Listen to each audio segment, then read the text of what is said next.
Cybercrime takes many forms, one of which is ransomware. In ransomware attacks, transnational cybercriminals use malicious software to hold digital systems hostage and demand a ransom. These attacks have targeted our critical infrastructure, law enforcement agencies, hospitals, schools, municipalities, and businesses of all sizes. Today we are announcing that we are bringing to justice an alleged perpetrator of a significant, wide-reaching ransomware attack. On July 2nd, the multinational information software company Kaseya and its customers were attacked by one of the most prolific strains of ransomware, known as REvil or Soda no Kibi. To date, that is the voice of U.S. Attorney General Merrick Garland. He's the most senior law enforcement official in the United States. In November 2022, he had an extraordinary announcement in the fight against ransomware, which is one of the greatest crime waves to ever affect the internet. A 22-year-old Ukrainian man named Yaroslav Vasinski was arrested as he crossed into Poland. Vasinski had been indicted 3 months prior on charges of perpetrating one of the most devastating and far-reaching ransomware attacks. The attack exploited software vulnerabilities in remote management software made by an American software company called Kaseya.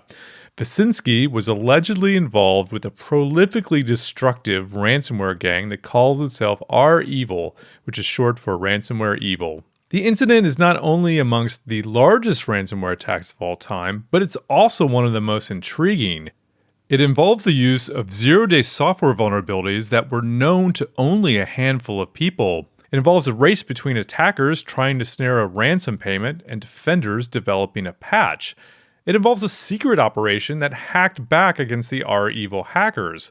And that's just before we get into the sweeping effects that this attack had on its victims. Around 1,500 were affected. Among those were Robert Cioffe. He's the founder of Progressive Computing, which is a New York-based managed service provider. MSPs manage IT systems on behalf of other organizations. Robert's company used a type of software developed by Kaseya called the Virtual Systems Administrator to do that. All 80 of his clients, which were mostly small businesses, were infected. On the day of the attack, July 2nd, 2021, Robert wondered if his business of nearly 30 years was going to survive. You know that saying when they say your life flashes before your eyes?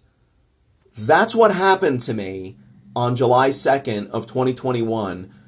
28 and a half years of my life and my business life flashed before my eyes. I had thoughts about what my future might look like that were in very dark recesses of people's minds. Like all the things that you think about, that nightmare scenario, suddenly became a potential reality for me, and it quite frankly scared the crap out of me. We're going to hear more from Robert later. This episode is a companion to episode 5 of the Ransomware Files, which focused on REvil's attack against an MSP in Texas. That attack resulted in 23 Texas cities being infected. Both the Texas and Kaseya incidents share unique characteristics. Both were conducted by REvil affiliates, both are what many would describe are supply chain attacks, and both resulted in a rare event, successful law enforcement actions. This episode is going to interview key people around the Kaseya incident and even Kaseya itself. Also, this episode will have new technical information about the Kaseya vulnerabilities from the Dutch research group that discovered the problems. This is the Ransomware Files. I'm Jeremy Kirk.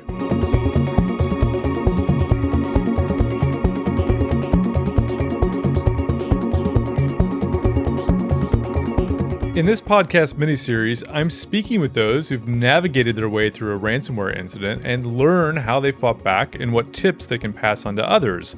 No ransomware infection is ever welcomed, but there's invaluable knowledge gained. There should be no shame in getting infected, but it's important to share the lessons.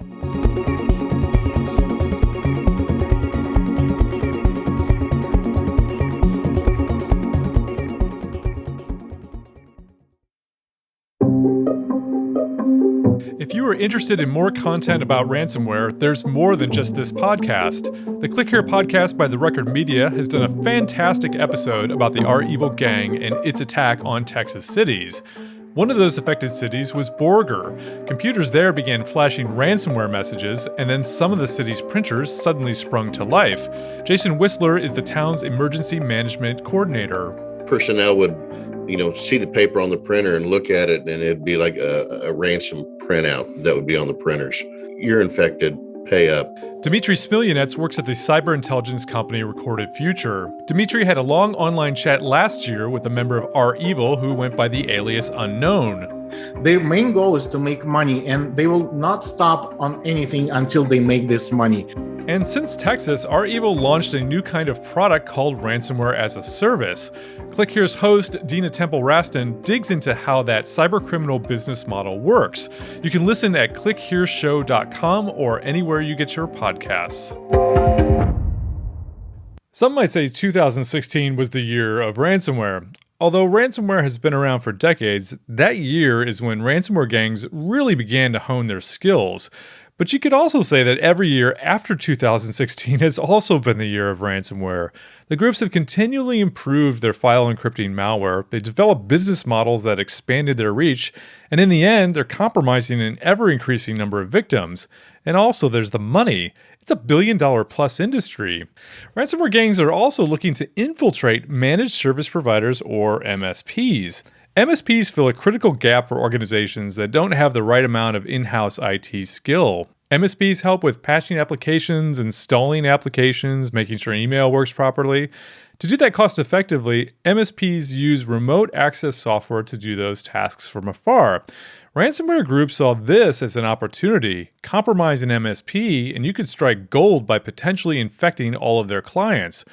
Organizations such as the U.S. Cybersecurity and Infrastructure Security Agency had long warned that state-sponsored hackers were hunting for vulnerable MSPs for cyber espionage and intellectual property theft purposes. Then, the ransomware gangs joined in. There's not a huge number of vendors of remote monitoring and management software for MSPs, but Kaseya is one of the most popular ones. It's based in Miami, and it develops an application called the Virtual Systems Administrator. Its logo kind of looks like an italicized version of the one for Visa's credit or debit cards, but without the I. The story of the Kaseya incident starts around April 2021. Scratch that. The story of Kaseya starts in the days when applications were often coded in the programming language known as Classic ASP, which is short for Active Server Pages. This was Microsoft's first server-side scripting language, and it was introduced in the 1990s. It revolutionized web applications and how web pages were built. Kaseya's VSA was written in Classic ASP. It's not a bad programming language per se, but it's just that time has long since passed it by. And this is the critical part. It was just easy in Classic ASP to make coding mistakes that led to SQL injection flaws, cross-site scripting issues, and on. Kaseya's VSA has since had a major overhaul, but in the couple of years leading up to the incident, cybercriminals and other groups had been paying very close attention to vulnerabilities or potential vulnerabilities in remote management software. But one of those groups was on the good side. The Dutch Institute for Vulnerability Disclosure is a volunteer group of security researchers.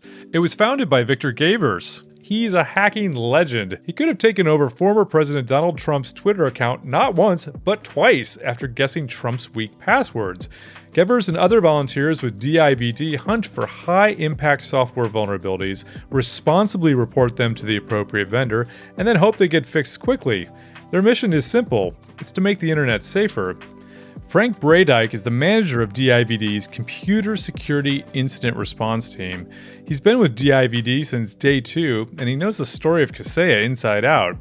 One of DIVD's researchers, Wietse Boonstra, encountered Kaseya's VSA software last year while doing a pen test. So Wietse is what they call a penetration tester. Companies hire him to try to break into their network so they can then fix the problems he finds. Here's Frank. During a pen test at a customer, he encountered Kaseya. Kaseya VSA, I should say, because Kaseya is just a company. And he was running the pen test, and he found out that he got that irking feeling that, you know what, it looks like there's more to find here, but he was running out of time. Wietse being Wietse, what he decided to do was, you know what, I'll take the software home, or I'll try to find a copy that I can download somewhere.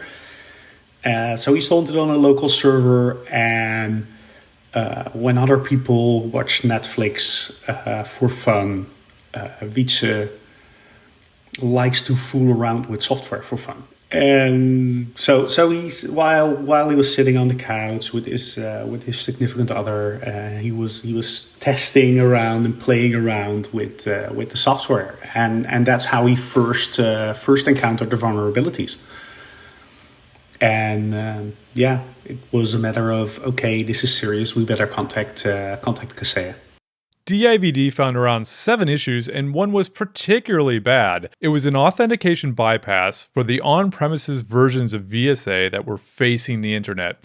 Now, that's a lot of jargon, so let's explain this in a simpler way. Many managed service providers used VSA to manage their clients' infrastructure, and many just left that VSA server just on the internet. It meant that anyone in theory could just browse to that MSP's VSA server and see a login and password dialog box. An authentication bypass means you can get around that dialog without using a username and password.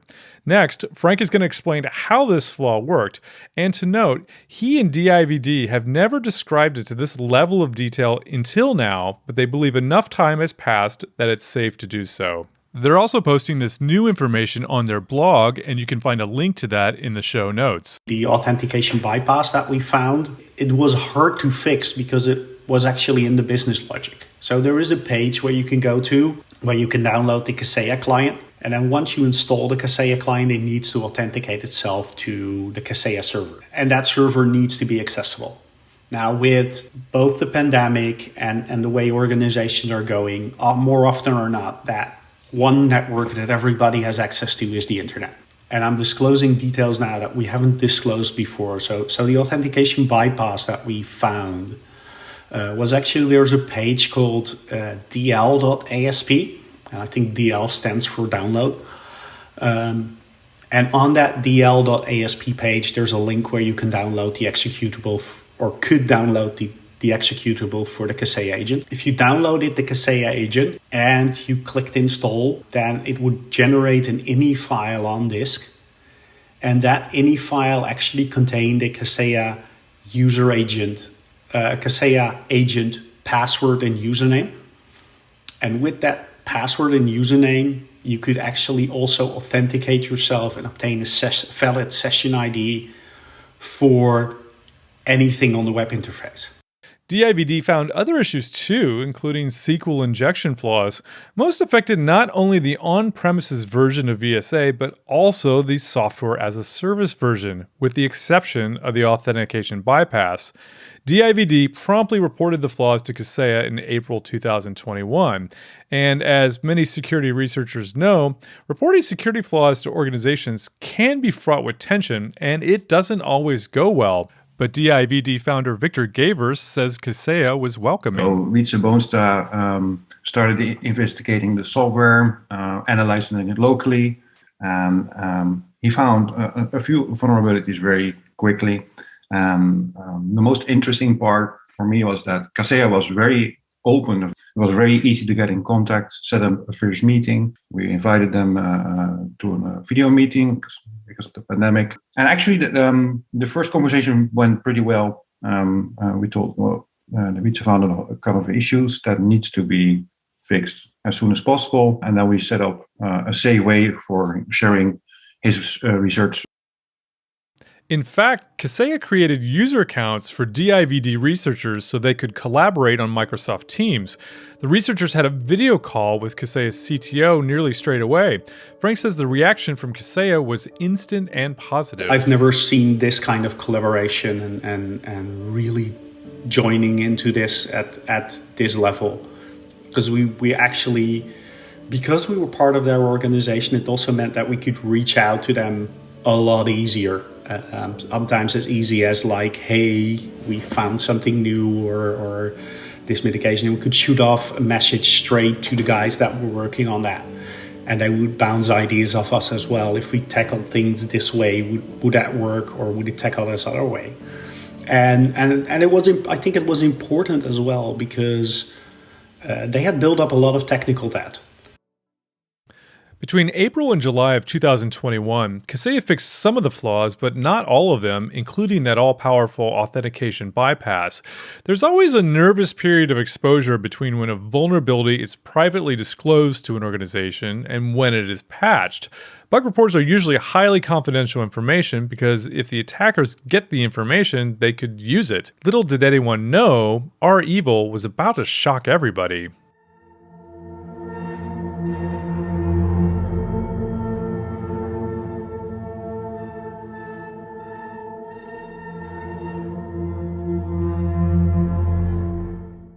July 2nd, 2021 was a Friday, and in the US, it was just ahead of the 4th of July weekend.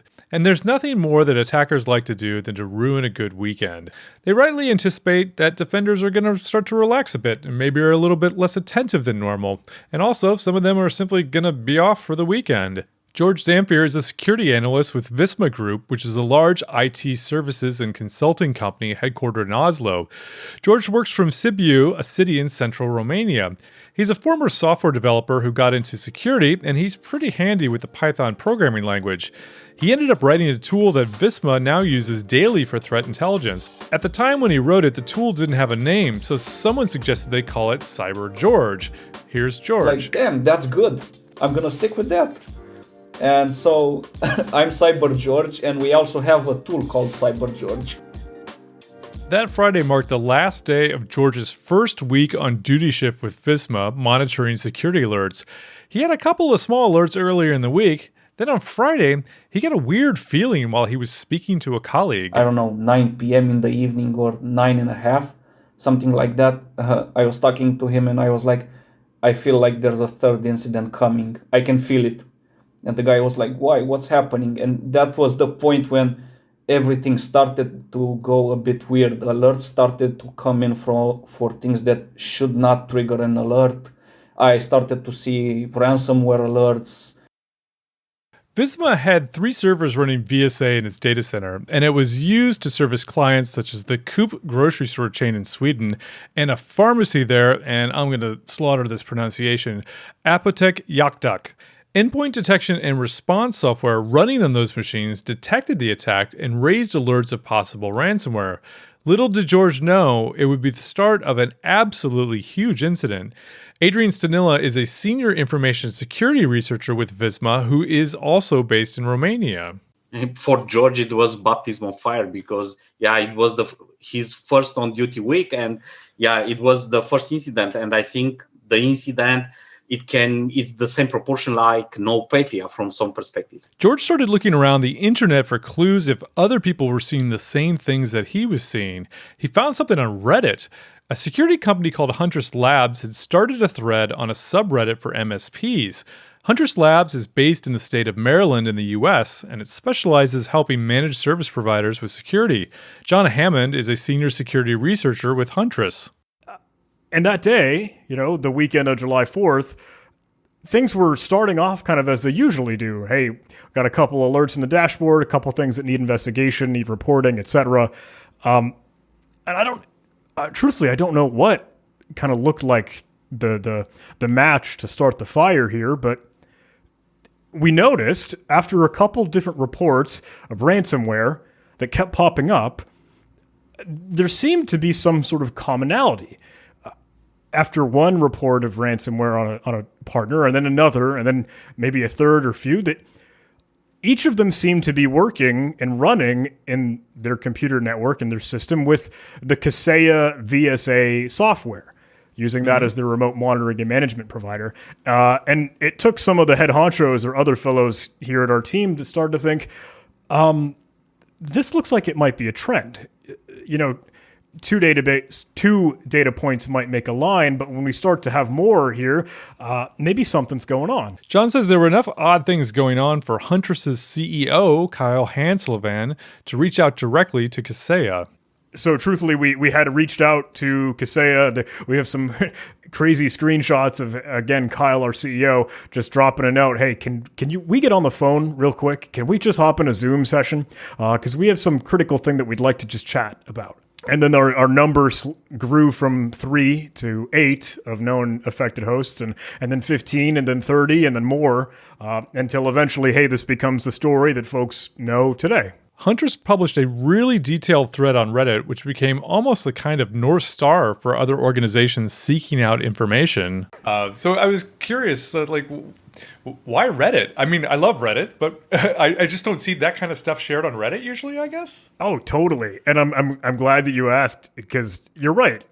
Normally, hey, is that the most professional avenue to be able to try and, I don't know, offer threat intelligence and nerdy code and syntax and indicators of compromise? But just as you mentioned, hey, people like Reddit. People hang out on Reddit. People might be in a Discord community or a Slack community. I don't know, but it's natural for managed service providers to be in that r/MSP subreddit. So we go where the fish are, right? We wanted to, again, get this in front of as many people as possible. In New York, Robert Cioffe of Progressive Computing was looking forward to a nice long weekend off. He says the weather in New York was perfect. Right, on July 2nd of 2021, it was a Friday afternoon here in New York.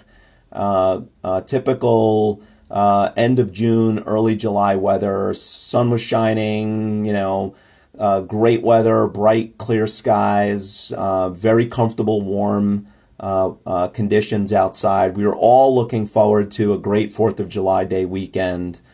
Very typical of the weather here in that time of the year, and I'm focused on the weather because as a New Yorker, as someone who lives in the Northeast, we kind of have some rough winters, and you really relish those bright sunny days, and so the mood was pretty jovial here. We were all looking forward to just disconnecting for 3 days. It was around lunchtime, and Robert says he was in his kitchen when he first found out something was going on. And it was around lunchtime, because I was in my kitchen when my director of operations came upstairs and was walking down the hall. I had a clear line of sight to see him out the kitchen door, and I knew something was wrong. I knew something was dreadfully wrong, because he was pale white, and I had commented to one of my team members who was sitting next to me to say, I think somebody just died, because that was the look on Jay's face. Jay looked like he was coming to deliver some really bad news about somebody's death. And then when I approached him to ask him what happened, and he began to tell me that all of our customers were ransomwared and that the phones were ringing off the hook, it even took me a few moments of questioning him because I was in disbelief myself. He was already in, a few layers deep into that shock. And I was just starting to experience the first tastes of that shock because I couldn't comprehend the words coming out of his mouth. That all of our customers were ransomware. It just didn't make sense to me. How is it that everyone is ransomware? That you're wrong, Jay. There's got to be a different answer here. At the time, Progressive Computing had 80 customers spread amongst 200 physical locations. And he just kept insisting the phones are ringing off the hook, every single account, and then he just started to name them. And I think that was the moment in which this really black cloud started to envelop me.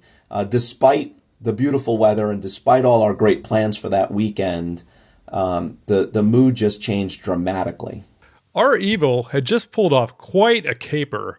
It had launched a fast and furious attack using the authentication bypass vulnerability and other vulnerabilities. Some of the same issues that Victor Gevers and DIVD had reported to Kaseya had been discovered by the ransomware attackers. These were zero-day vulnerabilities that were supposed to be secret. So what's going on? There are several possible explanations. First, it's not unheard of for vulnerability researchers working separately to stumble across some of the same vulnerabilities around the same time. And REvil was a well-funded group.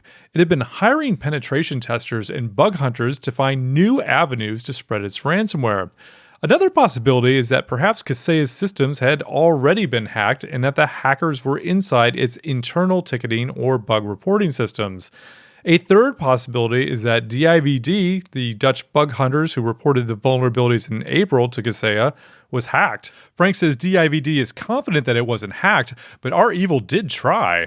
So we were really worried that we had a leak, that somehow the information leaked from us to REvil. In the end, we looked into it. Our CISO put together a team to investigate it, and we ruled it out. We did see that REvil tried to attack us. I think Vitsa's server all of a sudden saw a lot of requests from Russia that it didn't see before. Requests that were clearly up to no good. But yeah, in the end, we were able to rule out that we had actively leaked this. The attackers had used the authentication bypass and other vulnerabilities to begin distributing a payload. The payload was basically a bogus update for the Kaseya agent, which turned out to be the ransomware belonging to REvil. There were indications, however, that REvil pushed the attack quickly ahead on the fly. For example, they didn't delete volume shadow copies, which is a Windows backup mechanism. Intact shadow copies can help organizations recover faster, which of course ransomware groups want to prevent. REvil also did not exfiltrate data. Usually, REvil extracted sensitive data before encrypting it so they could release it publicly later. REvil often dumped the data of its victims on a blog it called its happy blog. But both of these non-actions were a sign that perhaps REvil knew that Kaseya was close to patching. The window of opportunity was closing, so it just had to hurry up and hit as many MSPs as it could. There were at least 50 MSPs that had vulnerable Kaseya instances that were exploited. But this kind of attack flows downstream, so it's not just those MSPs, but their customers as well. Estimates of as many as 1,500 customers of those affected MSPs were infected. And we see from Robert of Progressive Computing, the attack against his VSA server affected 80 of his customers downstream. A lot of those victims never really surfaced publicly, but some of the big ones did. The Coop grocery chain in Sweden shut down some 800 stores because their POS systems were infected. It also affected the POS systems for the Swedish pharmacy. That's what makes Espen Johansen so mad about ransomware. Espen is the security director for Visma Group, and he works with Adrian Stanila and Cyber George. He says ransomware affects real people. In this incident, people couldn't pay for their medicine at the pharmacies in Sweden because of ransomware. They couldn't use their local grocery store because of ransomware. Effects this ransomware has. It's just a bunch of morons sitting there trying to make a buck from injecting some viruses. And in a gamer-like existence. And then you have actually shopkeepers who have to close down their shops and pharmacies that cannot deliver medicines to their customers, which is, of course, the other end of such attacks. Frank says DIVD was in touch with Kaseya after the attack started, and he says company officials were initially shell-shocked. DIVD told Kaseya in a typical Dutch direct fashion that they were screwed. Well, the word that Frank used with me starts with F and ends in ED, but we don't need to say that here. But Kaseya immediately did a few remarkable things. On the technical side, they shut down the software-as-a-service version of VSA completely.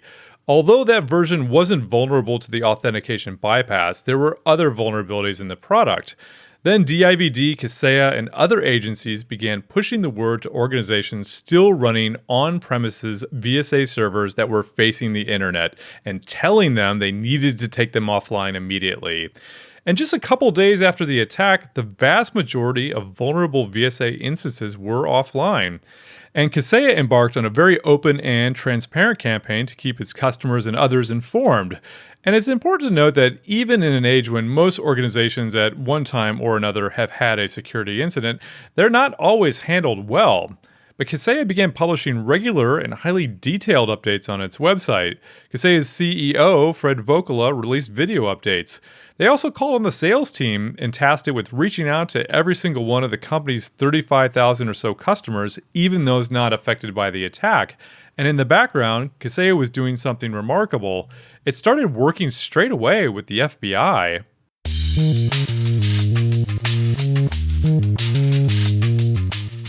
The cooperation is a reflection of the company and a direct reflection of the CEO and the leadership within Kaseya. So you have people that took unprecedented steps that during an incident that, quite frankly, I hadn't seen before, which is one of the reasons I joined them. That is Jason Manar. Jason was a cybercrime supervisory special agent with the FBI in Miami, and he led the investigation into the Kaseya incident. And then, just 3 months after the attack, Kaseya actually hired him as its chief information security officer. During his time as an FBI agent, Jason saw a lot of organizations that didn't handle breaches or ransomware incidents with the same openness. Here, Jason describes how Kaseya promptly posted information about the incident in a long, rolling blog post. I remember what was so striking is I wasn't even with the company, I was with the FBI, and I would get off the call, and I had their page up because, I wanted to see what they were providing the general public. And literally within minutes, oftentimes, of a conversation that I would have with them, they would update that page. And I was just like, I've never seen this before, ever. Usually it's a generic sentence. Usually it's generic marketing to everybody in the company. And a lot of times it's straight up denial. And not only that, but especially when you worked for law enforcement, as I did in the FBI, you get people that wouldn't provide information to you to help with the investigation, and it was not that case with Kaseya at all. They wanted to make sure that the FBI got information that was directly attributed to the attackers so that they could take action. And of course, we now know that with that information that was provided, they were able to take action. So there are several crazy twists to the Kaseya story, and here's one of them. 3 weeks after the attack, Kaseya announced that it had a universal decryption key. Like that, magic.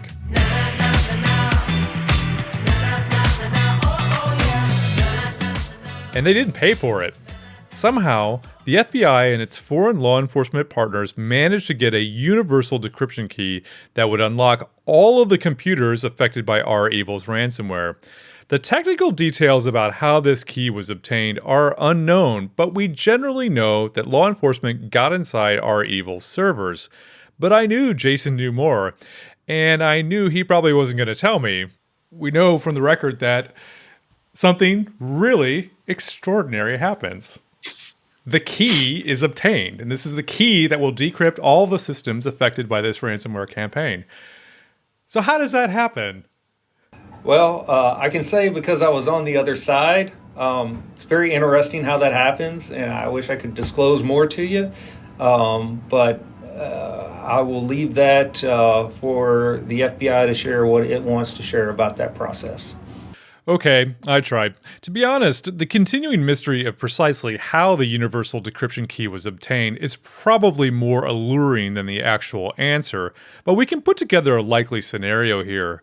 Ransomware gangs often have terrible operational security. They make mistakes when setting up their systems, which can allow researchers and law enforcement to get inside their servers. As an example, in February 2022, the Conti ransomware gang saw years of chat logs released publicly. It provided researchers with a rich trove of data on the inner workings of this criminal gang. At least 2 security companies and possibly law enforcement had been inside Conti's private Jabber server watching cybercriminals chat for years. That kind of material is pretty useful for cybercrime analysts like John DiMaggio. He's a chief security strategist with Analyst One, which is a cybersecurity company based in Virginia. He studies and analyzes cybercrime and attacks, and it's a skill that comes from an interesting past. I did have a question about your background. So when I describe you, if I describe you as a former spy, is that taking it too far, or? I love it. I love it. If you want to say that, I would never say that about myself, but it sounds, my kids will think that's so freaking cool. So I don't have any problem with it. Seriously though, John used to work in signals intelligence for a US government agency that he can't name. Earlier this year, John wrote the definitive history of the REvil ransomware gang. It reads like a cybercrime mafia novel. There's extortion, there's loads of cash, there's betrayal, there's arrests in Russia and elsewhere, and ultimately, the downfall and disappearance of the group. John says that leading up to the Kaseya incident, the US and other governments were increasingly getting frustrated with this flagrant group. In May, a former REvil affiliate known as DarkSide ransomwared the energy company Colonial Pipeline. The attack resulted in fuel shortages because although the ransomware didn't affect the pipeline itself, the pipeline was shut down as a precaution. And in the same month, an REvil affiliate struck JBS Foods, which is one of the world's largest meat producers. They were striking at national infrastructure related to energy and food production, which quickly raises the stakes. Plus, they were just flagrant, pompous jerks. The group bragged about its ransomware and had taken in nearly $200 million. Members of the group gave press interviews. Its swagger was huge, and John says the group grew increasingly careless. As they got bigger, it just seemed like they were less alert. They didn't monitor things as well, and they just got sloppy, and their ego seemed to really overtake their operational security. And I think that's a discipline. I think that, you know, when you have that sort of discipline and you don't let yourself get to that point where you rush, you make mistakes, or, you know, have a few drinks and jump online to do work, which to them this is work, you know, all of those sort of things. You get sloppy, and I really do think that's what this was, a combination of ego and just sort of getting too comfortable with their position and believing that they could never ever get caught. Law enforcement capitalized on whatever mistake REvil made and snatched the universal key. We know from the timeline that the FBI and its partners obtained the key just within a day or two of the attack. So that means they were already in position before the attack happened and were ready to strike. But law enforcement didn't give the key to Kaseya immediately.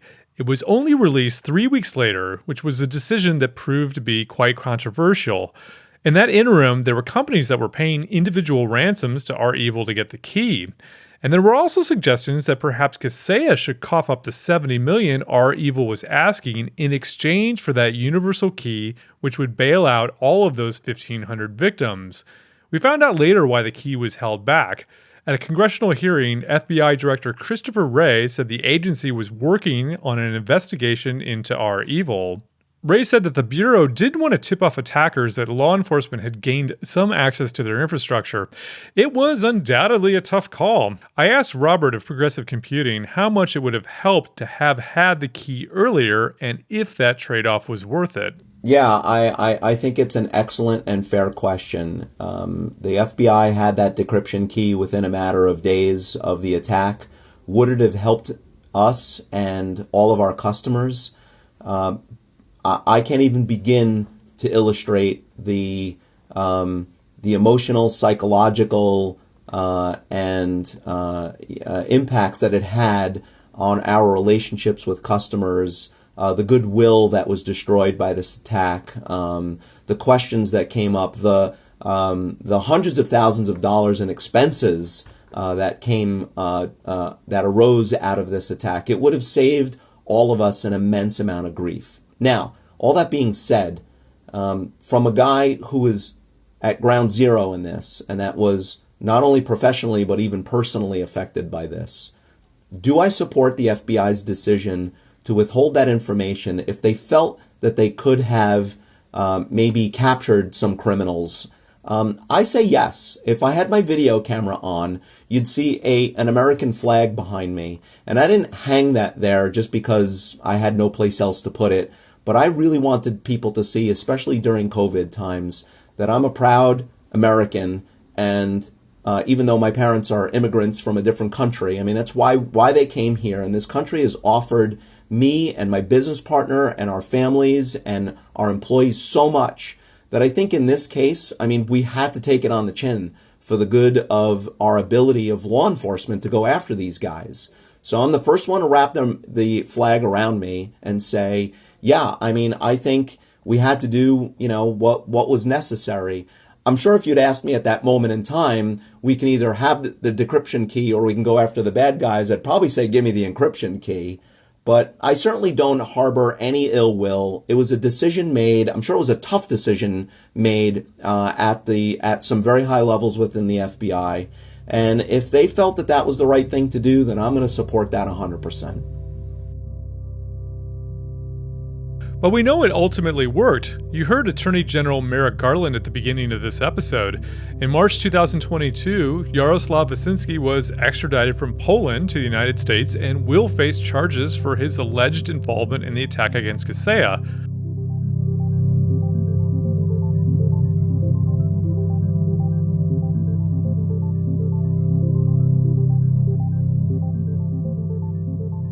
As this episode is released, the Kaseya incident is still pretty fresh, as it occurred just 8 months ago. It's still sensitive, and the reflections of those involved are still vivid and somewhat raw. Cyber George of Visma says it was one of the best experiences of his life. He doesn't mean that he wished it to happen to the victims again, of course, but from a professional standpoint, he was at ground zero for one of the biggest ransomware incidents. He says figuring out what was going on was like hunting Moby Dick. Robert of Progressive Computing started to choke up when he told me about a man from the middle of Iowa who flew out to New York to help his company and his company's clients recover. The man was a complete stranger to Robert, but had heard through one of Robert's friends that help was needed. And the person in Iowa wasn't the only one who jumped up to help. Robert says it's a sign of the closeness of the MSP community and how that bond can beat cybercrime. Robert says that also helps him tamp down the anger that the incident can still stir up in him. There is that element of, I'll say that anger that I'm always just trying to fuel into something more positive. So instead of getting gritting my teeth and wanting to like meet that guy when he gets extradited to the U.S. I told the FBI, by the way, like, if you guys like are having a little trouble making something stick, just call me up, let me know, put me in a room with the guy alone for just go get donuts or something, and I'll take care of him. You have Italian heritage, right? So don't mess with that. Don't mess with Texas, and don't piss off a New York Italian unless you wanna end up someplace you shouldn't. So I'm joking, of course, but yeah, I mean, there is that passion and fire in me that, like, it's I'm not going to take this laying down, and I'm not going to allow my community to suffer the way we suffered. But one particular part of this story really stood out to me. Victor Gevers of DIVD wrote this on Twitter on July 3rd, 2021, just one day after the attack.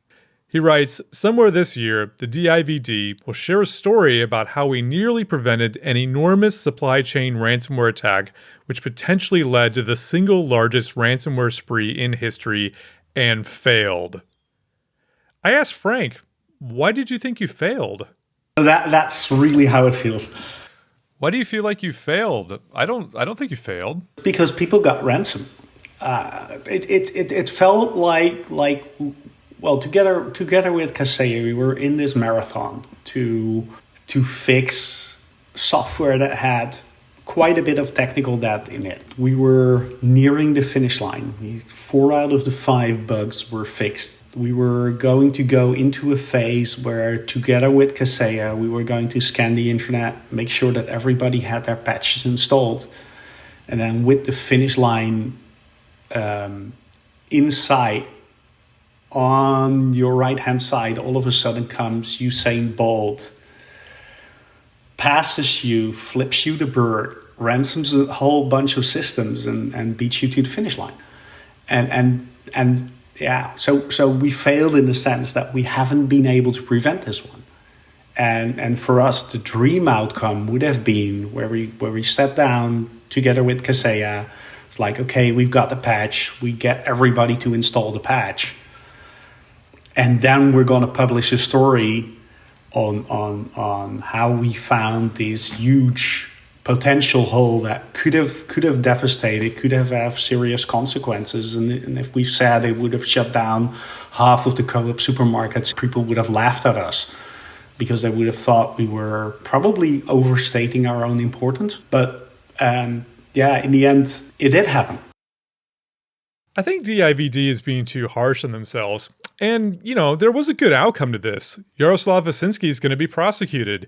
Even Russia in January 2022 rounded up more than a dozen alleged members of REvil in a really surprising law enforcement action. Now, of course, we don't know where that's going to go these days in light of world events, but it is somewhat positive. Robert of Progressive Computing says all of his customers eventually recovered because they had good backups, but it was a heck of a lot of work. And Espen says Visma helped the Coop grocery chain get back on its feet.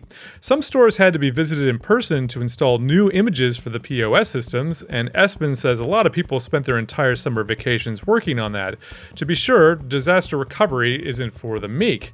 But the REvil gang is no more. Sure, its affiliates and members may have joined other groups now, but maybe it's a sign that the increased focus on ransomware by law enforcement and the new strategies in place are actually kind of working.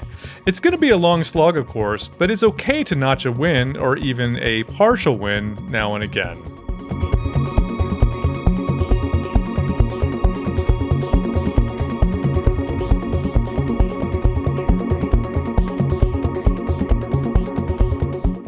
This episode of the Ransomware Files was written, researched, edited, and produced by me, Jeremy Kirk.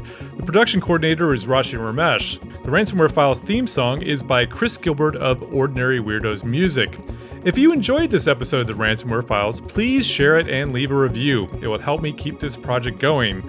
Also, if you haven't already, go back and listen to episode 5, which is about REvil and its enormous attack on Texas. The series has its own Twitter handle, @RansomwareFiles, which tweets news and happenings about ransomware. And I'm on Twitter @Jeremy_Kirk. If you would like to participate in this project or have an idea for it, please get in touch with me. My direct messages are open on Twitter, and I'm easy to find on LinkedIn. I'm looking for other people, organizations, and companies that can share their unique experiences for the benefit of all until ransomware, hopefully, becomes a thing of the past.